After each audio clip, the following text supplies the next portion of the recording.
What's that? Yeah.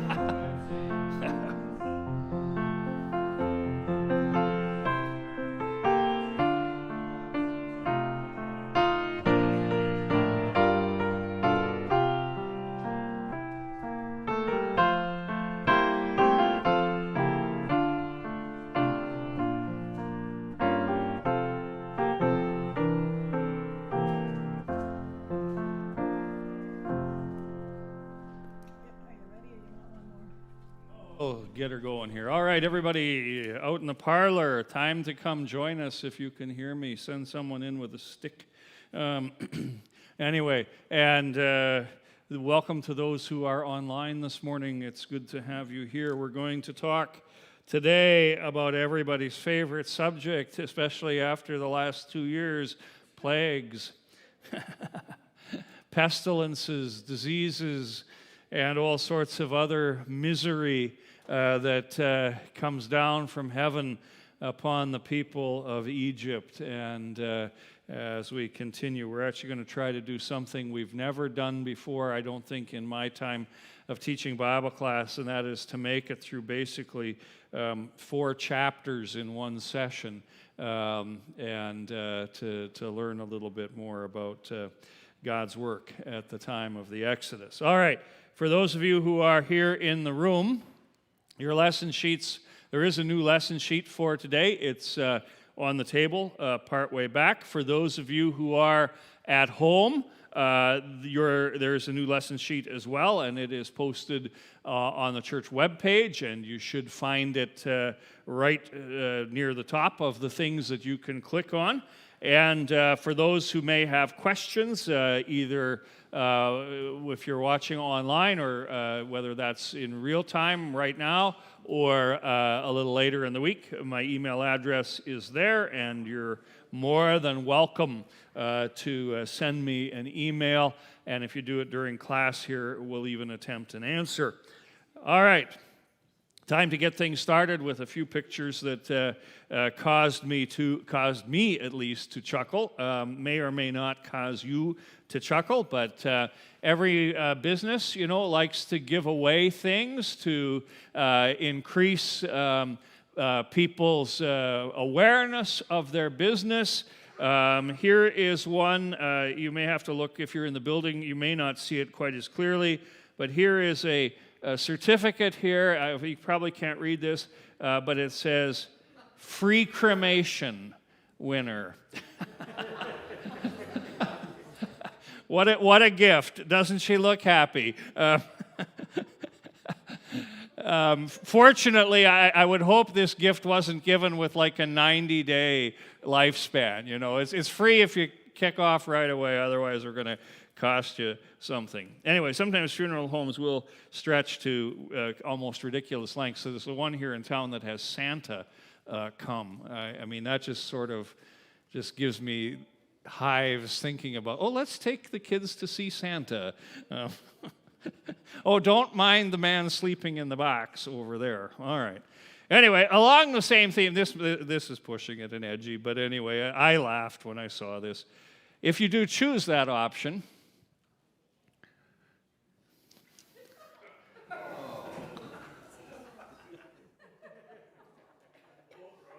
I know, gross, yes, that's, all right. Some are just getting it now, yeah.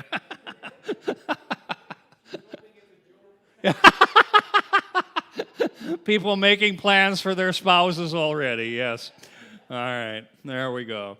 All right, another a very important theological discovery has been just recently put together and published for the world. A long time now, people have wondered, why was it that God accepted Abel's sacrifice, and why did he reject Cain's sacrifice? And a lot of thought, and if you look up any commentary on Genesis, I kid you not, there's a lot written. Well, we've now figured it out. Here it is.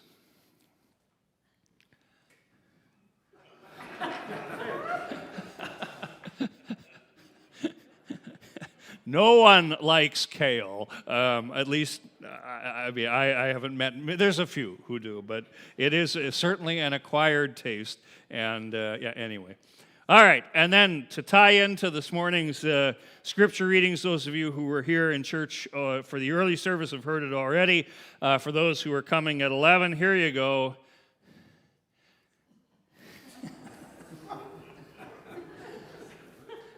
I've often thought that there should be a whole line of Christmas cards.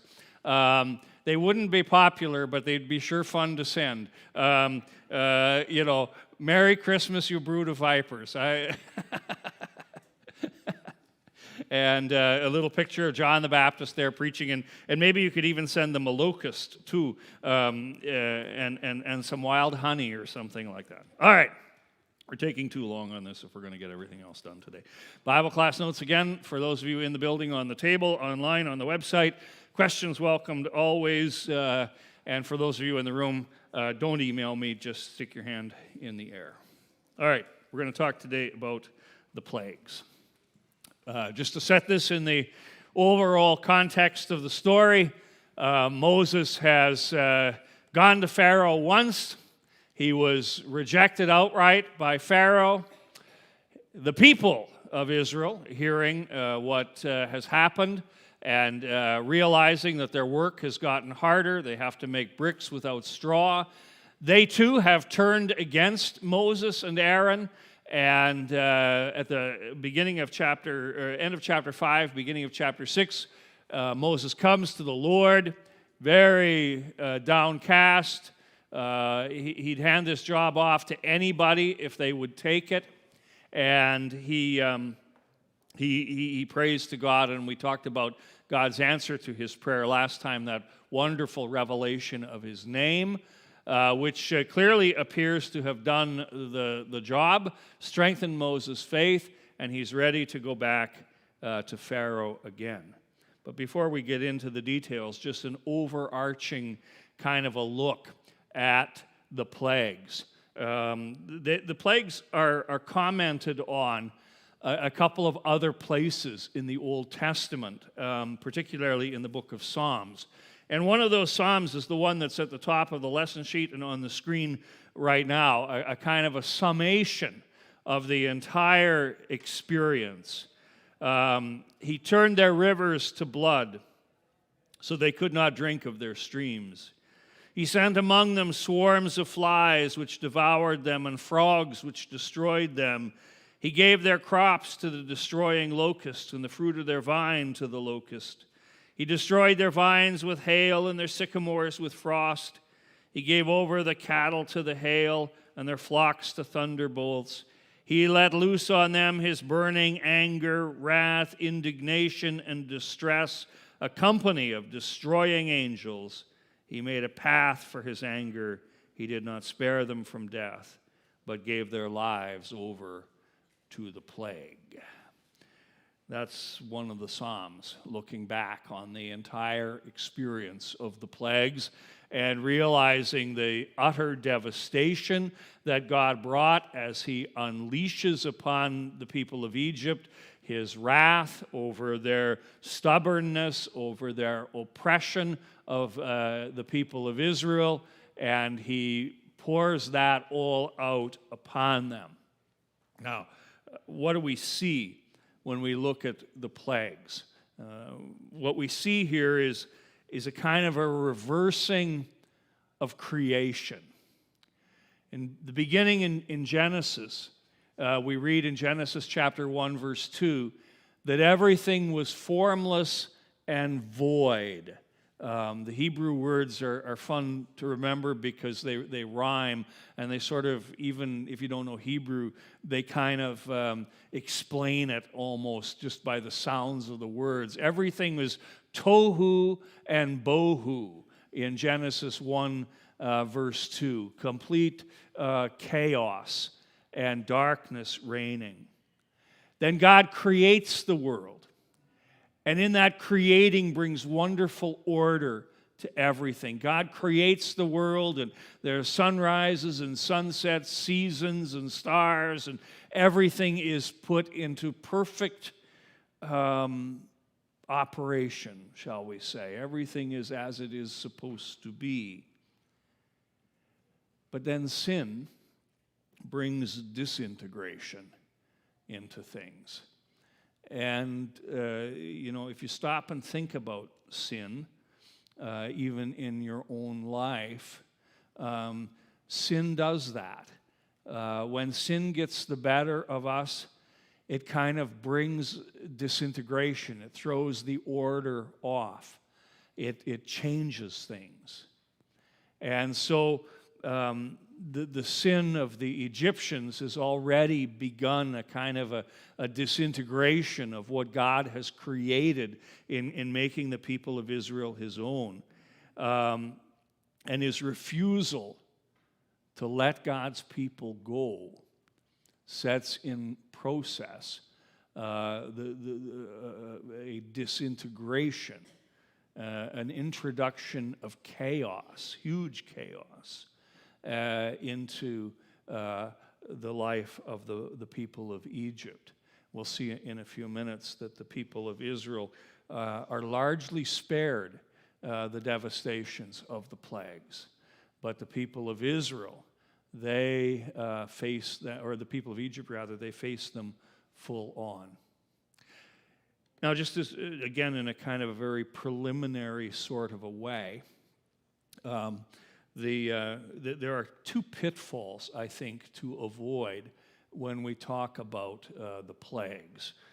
Pitfall number one is to be offended at God's wrath. And this sometimes happens where people go, I can't believe in a God who, gets angry like that. And kind of introduce a standard that is a very human standard for judging God. This is, again, part of our age-old problem of trying to make God into our image and not let God be God. That's one pitfall to avoid. The other pitfall is to not relish God's wrath either. Like, finally, he got him good. That's not the way we're to take these either. The vengeance isn't really our business, that's God's business. And so we want to avoid those two pitfalls as we go through this. God's wrath is real, but we don't rejoice in that wrath, whether it's poured out on us or on someone else. But we go forward and look at the story. All right. So what happens here? Well, we go back to the Bible here now, and we'll just take just a real quick run at some of the opening verses of Exodus chapter 7. If you have a Bible handy or you want to grab a pew Bible out, you can follow along. We're beginning at Exodus chapter 7, verse 1. Then the Lord said to Moses, "See, I have made you like God to Pharaoh, and your brother Aaron will be your prophet. You are to say everything I command you, and your brother Aaron is to tell Pharaoh to let the Israelites go out of his country." Again, just a reminder that Moses doesn't want to be the public speaker. Aaron is going to do that. "But I will harden Pharaoh's heart." This is verse 3.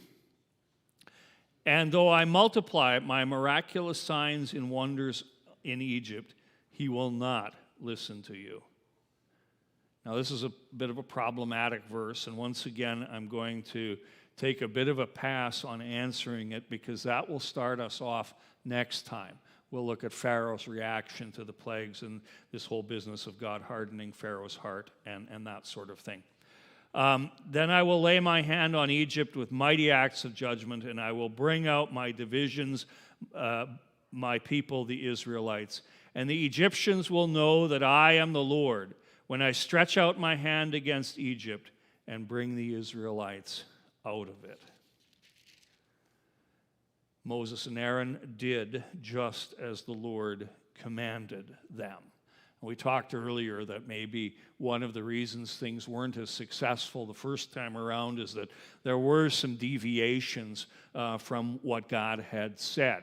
It now does appear, though, that Moses' confidence is renewed, his faith is strong, and he goes forward, and he does exactly what God has said. Moses was 80 years old and Aaron 83. This is where we get the dating for Moses that we've talked about a few times along the way. When they went and spoke to Pharaoh. The Lord said to Moses and Aaron, when Pharaoh says to you, perform a miracle, then say to Aaron, take your staff and throw it down before Pharaoh, and it will become a snake. Then Moses and Aaron went to Pharaoh and did just as the Lord commanded. Aaron threw down his staff in front of Pharaoh and his officials, and it became a snake. Pharaoh then summoned wise men and sorcerers, and the Egyptian magicians also did the same thing by their secret arts. Each one threw down his staff, and it became a snake. But Aaron's staff swallowed up their staves. Yet Pharaoh's heart became hard, and he would not listen to them, just as the Lord had said. So the stage is set. Maybe just a little comment on the magicians of Pharaoh being able to do the very same thing that Moses and Aaron are able to do, namely to have the staves turn into snakes. There have been all kinds of attempts at explanation of this. Some say that they were perhaps able to do this by some sleight of hand, some kind of so-called magic, where somebody like a magician, they're not really doing magic. It's sleight of hand. Things aren't as they seem. There's also some who say that, and I'm certainly not testing this out, but that if you grab a cobra in a certain place, it actually will become kind of rigid, and that they may have come in holding cobras in just the right way and then released them, maybe. Or the one I kind of tend to lean to, that this is probably some exercise of demonic power. The devil does have a certain ability in this world to deceive and to even do things that are supernatural to achieve that deception, and it may well be that is involved in this as well. At any rate, it's something that people speculate on a little bit. We won't go too far up that street because we're going to the big stuff here. Any questions so far, just on setting the stage here? Really, I just needed a sip of coffee. Okay. Let's get into it here.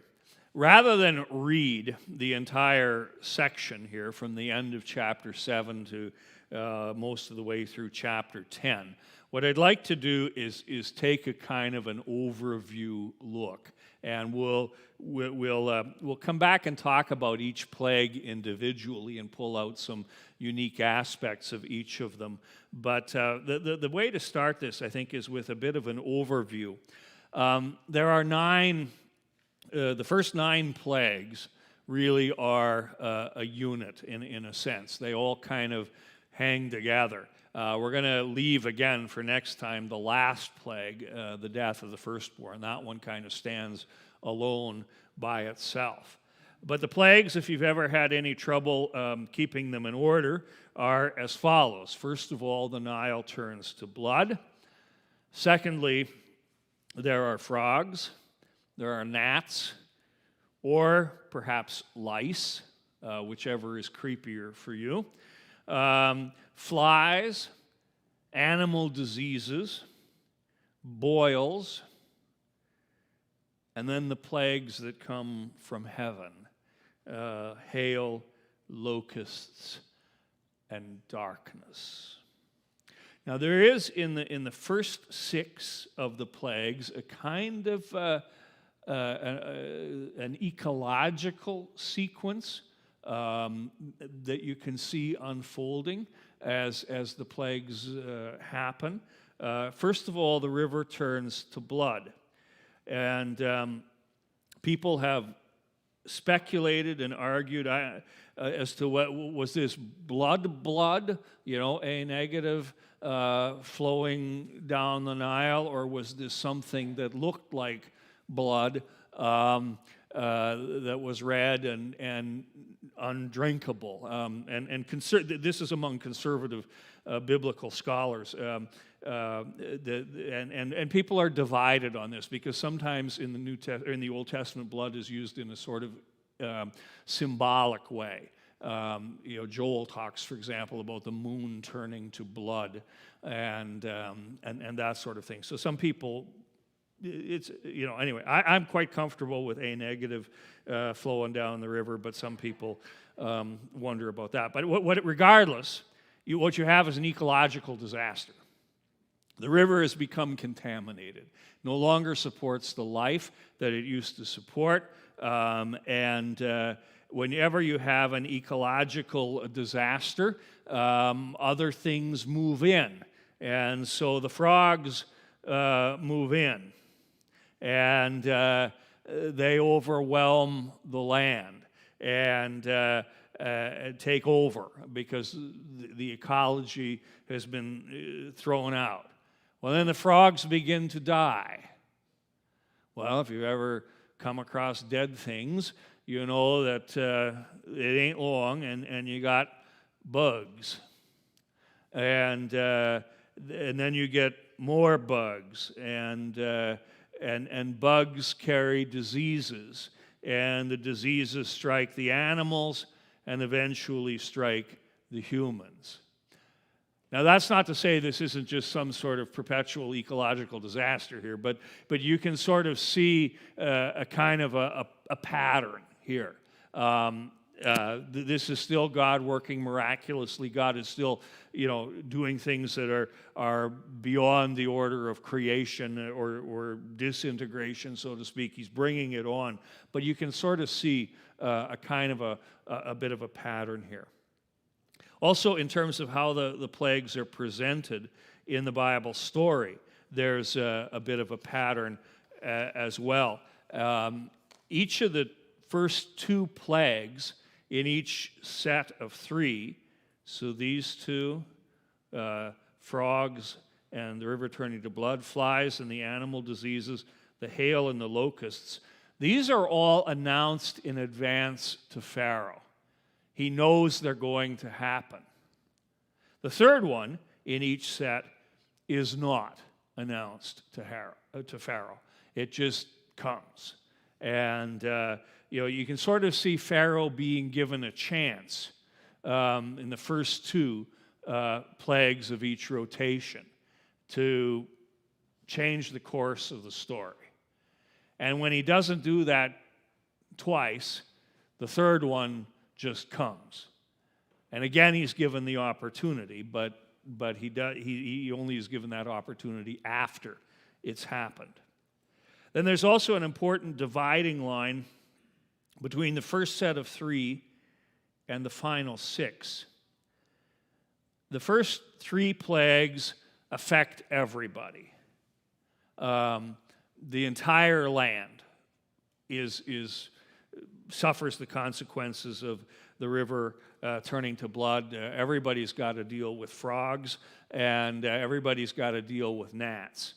But after we get past the gnats, then the plagues really are only focused on the Egyptians, the land of Goshen, which is where the people of Israel are living, which is in the Nile Delta.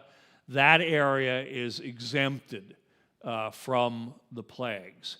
The only one that's not absolutely certain about that, I think, is locusts.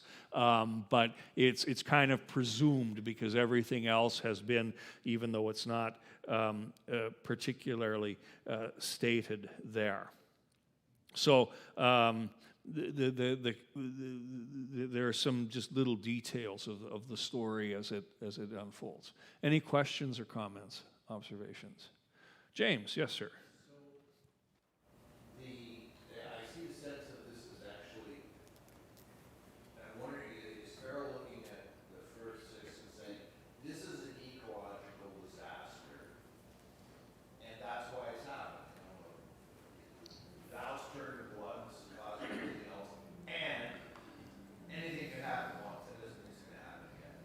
I think James's question is that might Pharaoh have just seen this as some sort of ecological thing that's happening, and to some degree perhaps he does. Although Moses is up front with him right from the beginning. This is God's work, and it's not too far on. I'm just trying to look in my notes here.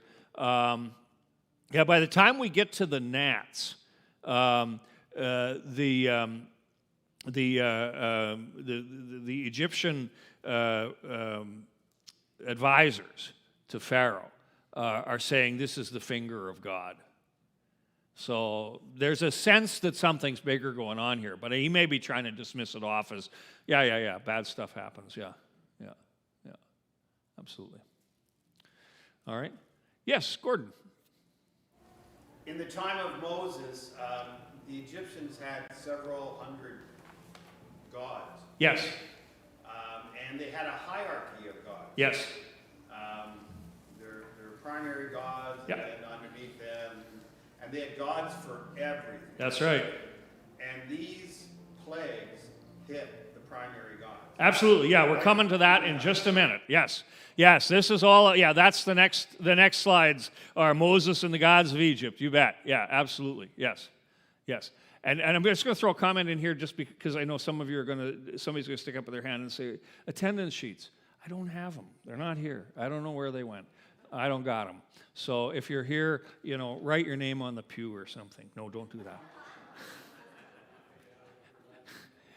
Okay, well, there's a suggestion. Annie made a good one. Put your name on the sheet and just write Bible class beside it. There you go. Anyway, I don't know. Yes, Shelley, way in the back. Do you know what the timeline is of all of this that's going on? Yeah, good question. I was reading something last night again, just in going over things, and it did lay out a timeline. And I can't remember, I didn't. It was one of these little footnotey kind of things, and I went, oh yeah, timeline, that's interesting, and kind of skipped over it. But it does happen within a period of months. That was the upshot of it. This isn't going on for years and years and years. This is more months than weeks and months. Yep. Not like COVID. Anything else? Questions? Quick. Okay, as Gordon so rightly pointed out, there's much more going on here, and what is happening here, though not explicitly stated in the text, but certainly with a little bit of understanding of Egyptian theology, Moses, in the name of God, is going to war against the gods of Egypt. And some of the plagues are very much directed at the gods. It's very easy to trace the connection. For example, the Nile River. One of the main gods was was known as Khnum or something like that, and he was the creator of water. That's him over here, with the often depicted as cattle. He's the one that was responsible for water generally. And then another very important god, Happy, who was clearly not happy. Well, he doesn't exist anyway. But anyway, this is the symbol for that god, the god of the Nile. And you can see it kind of pictured here with almost like plants. I think you're supposed to get the sense of fertility. A lot of this, like the Baals that we encounter later in the Old Testament, very much related to the whole cult of fertility and of the land and of the people as well. The goddess of childbirth was another target. Often depicted as a frog, Hecate, and a little picture of her over there. And so the frog is used, it's supposed to be this symbol of fertility and everything else. And what it really becomes as these frogs come upon the land is a symbol of death. Livestock were very important. Hathor, the goddess of the sky, was also the god of goddess of the livestock. And so when the hail comes down and tears at the people, that's seen as a direct assault on that god's control. Yeah. When the cattle get sick, sorry, I said hail, but I meant when the cattle get sick. And then the plague of hail against another of their major gods named Baal-Hadad, a god of lightning and thunder. This is a god whose allegiance spans the Egyptians and into the Canaanites as well. And then climactically, and the worst of the plagues in terms of what it did to the people, was the plague of darkness, which is directed against the god of the sun, Amun-Ra. And that is kind of the main deity as far as I can suss out of Egyptian deities. What's interesting about this, though, is as I was just yesterday looking for pictures to put up on the PowerPoint, all of these are gods, false gods out of ancient history, but they've all kind of had a big resurgence lately. You can find certain anime-type cartoons. I'm not sure I'm saying that right. It's not something that I've ever really gotten into, where these gods and goddesses are back in vogue again. I typed in a couple of the names of the gods, and the Google will suggest what the next word should be when you type in sometimes, and it came up tattoo. So obviously, a good number of people are using these as tattoos today.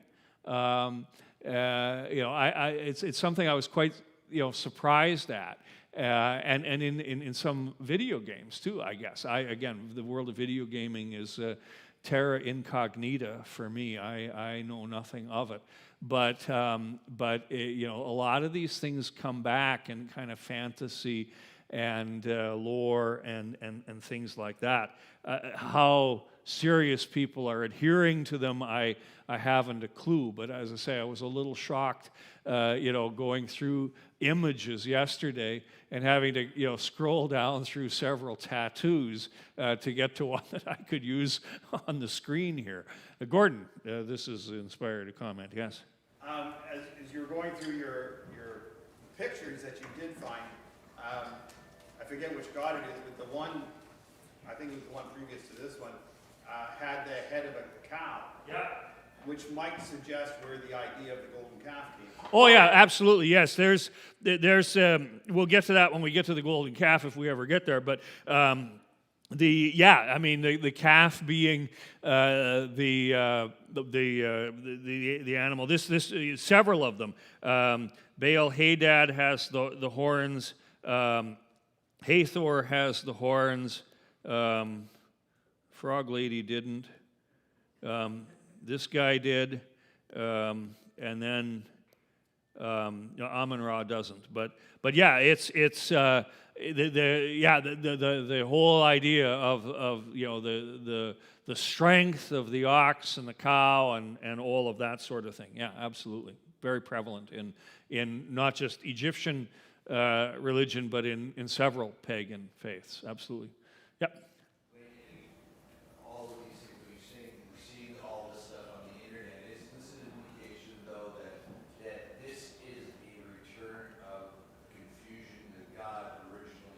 Oh yeah, Is this a return of the confusion? Yeah. Well, people are, more and more and more not identifying with Christianity, and we're all spiritual, and we'll all find something. Everybody. This is a bit of a tongue-in-cheek statement, but everybody's a theologian. Everybody's got something to say about God, so a lot of these things are kind of reinvent themselves again as somehow worthy of our devotion or concern. Yeah, absolutely. Yeah. All right. Anybody want to show off their tattoos? All right. All right. All right. The point of all of this is summarized sometime later in the story by Jethro, Moses' father-in-law, who, as the Exodus story unfolds, Jethro kind of shows up at certain points, and he's kind of always a sort of a voice of wisdom and kind of summarizes things up. He helps Moses out along the way a couple of times, and he makes the statement at the end, "Now I know that Yahweh, the Lord, is greater than all the gods." This is that he's heard of the plagues and how everything has happened. This doesn't happen until the people of Israel are out of Egypt, but he knows, he sees this, and this is the whole point of the plagues, is to show that God is the God. All right. Now we'll take just a few minutes, the remaining time that we have, and just look at each of the plagues individually. We won't read it out of the text. There's a couple text references that I'll direct you to, but we'll just look at them individually. The Nile turning to blood. Another thing that's going on in that particular plague is the Nile has already played a role in the Exodus story. If you remember, the male children of the Israelites were to be drowned in the Nile at the very beginning of all of this. And the first plague is in response to that in a certain sense, that God would first strike the Nile because it has been the source of pain for his people.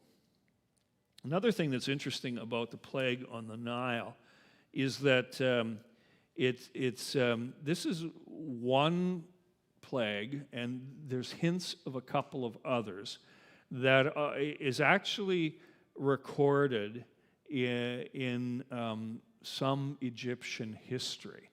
This has been one of the challenges for people for a long time, is that for as devastating as the plagues were, there's virtually no mention of them in Israelite history.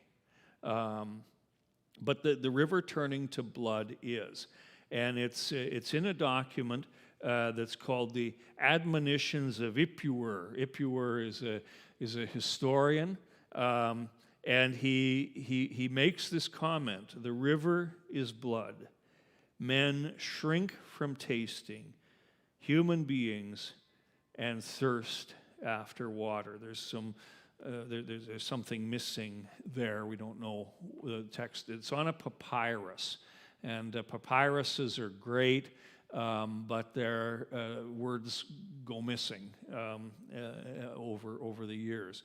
This particular document is in a museum in the Netherlands, and provides us with one of the kind of rare accounting in Egyptian history of this event. And there's also reference in the document to illnesses on the cattle and other things like this. And so it's quite an important piece. Now there's some debate. The trouble with these things is that the dating on these documents is always guesswork, and so there's always speculation. Well, was this maybe written before all this happened? Was this written after? And that sort of thing. But it certainly comes from somewhere around the time of the Exodus, which again itself we don't have an absolute firm date for.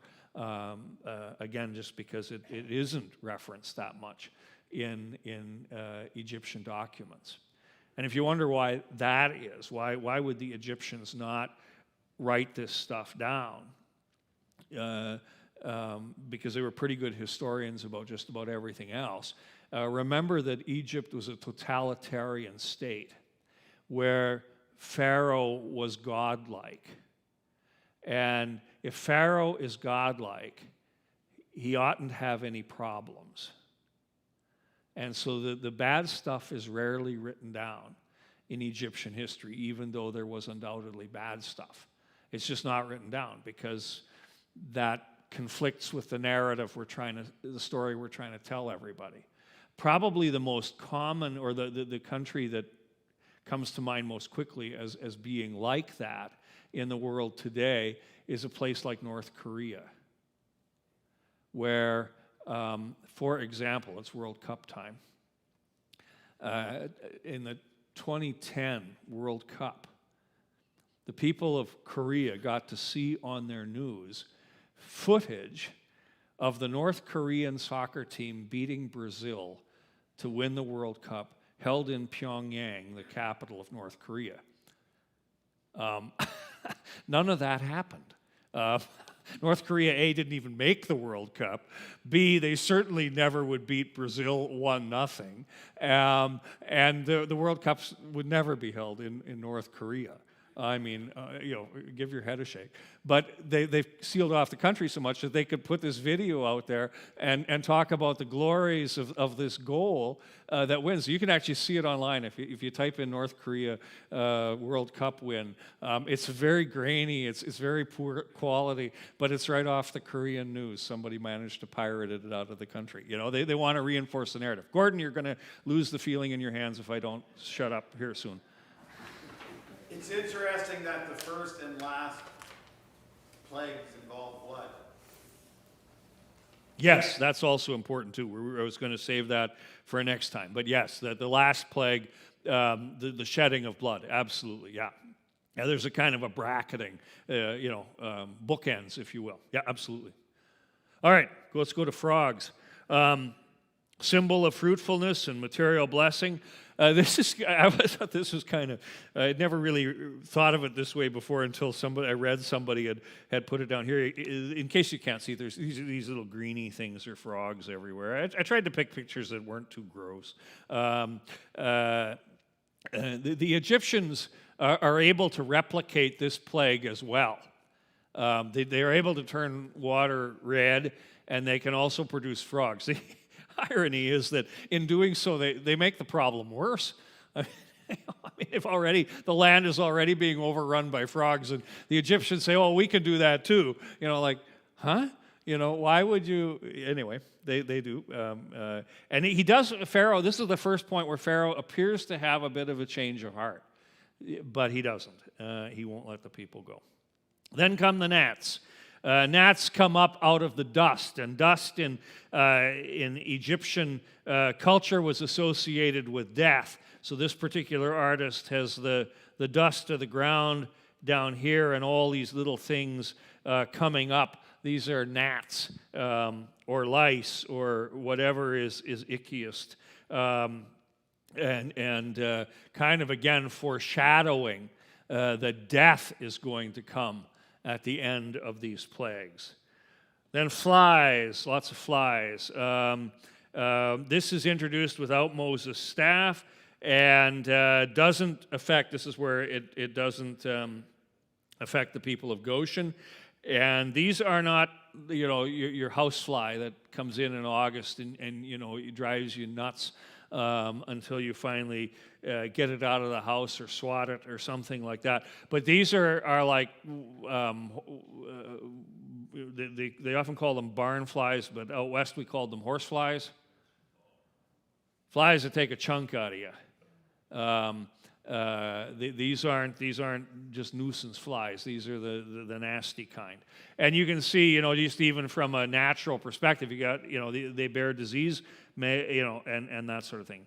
The diseased livestock, this is directly said to be the hand of the Lord causing this. Boils, this is not only painful to the people, but a real attack on the economy, because what Moses does here to bring about this plague is he takes the dust out of the kilns where all the bricks were made, and he throws it up into the air, and as it settles on the people, it becomes boils.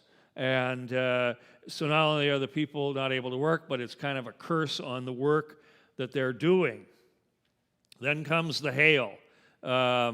And then now this is a turn here. These plagues all come now straight from heaven.